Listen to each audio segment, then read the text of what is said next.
Headlight, side light, looking glass, engine cover, dashboard, plastic ধরনের যা আছে সবই আমার দ্বারা সম্ভব, এবং আমার কাছে না থাকলেও সেই জিনিসটাকে আমি বানাই দেবো। বাংলাদেশে যে কোনো ধরনের গাড়ির প্লাস্টিক ধরনের যত কাজ আছে, প্রাইভেটে headlight, side light, looking glass, engine cover, dashboard, ঠিক আছে, গেটের লক, এভরিথিং ইনশাআল্লাহ প্লাস্টিক ধরনের যা আছে সবই আমার দ্বারা সম্ভব।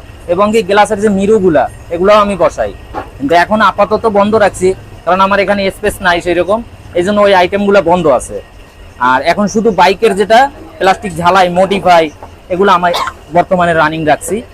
স্পেস কম, এই জন্য আমি লোকও রাখতে পারতেছি না, একা করতেছি, এজন্য এই আইটেমগুলা কিছু কিছু আইটেম বন্ধ আছে, কিছু আইটেম রানিং আছে।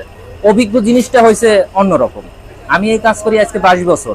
আপনার যে কাজটা থাকবে সেটা আমি দেখেই বলে দেবো যে হ্যাঁ এটা থাকবে, যেটা থাকবে না সেটা আমি ফার্স্টই বলে দেবো এটা করার দরকার নাই।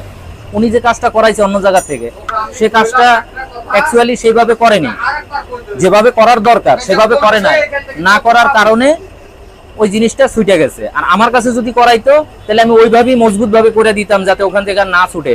কারণ আমি এই যে প্লেন শিট রিপিট বানাই আমার নিজের হাতে, এবং এই যে আমার দেখেন এই যে এগুলা বানানো এবং ক্লাম বানানো আছে, এইসব ক্লামগুলো আমি বানাইয়া তারপর ওই জায়গায় বসাই দিই।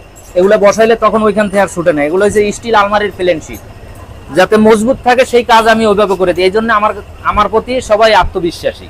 এই যে যত ধরনের প্লাস্টিক দেখতেছেন, এই প্লাস্টিক মনে করেন যে ডিসকভার এই যে 100-এর ফেয়ারিংটা আছে, কিন্তু একজন আসলো ওনার এই অংশ এখান থেকে ভাঙা, ওনার এই টুকরোটা পড়ে গেছে, হারাই গেছে অ্যাক্সিডেন্ট করে।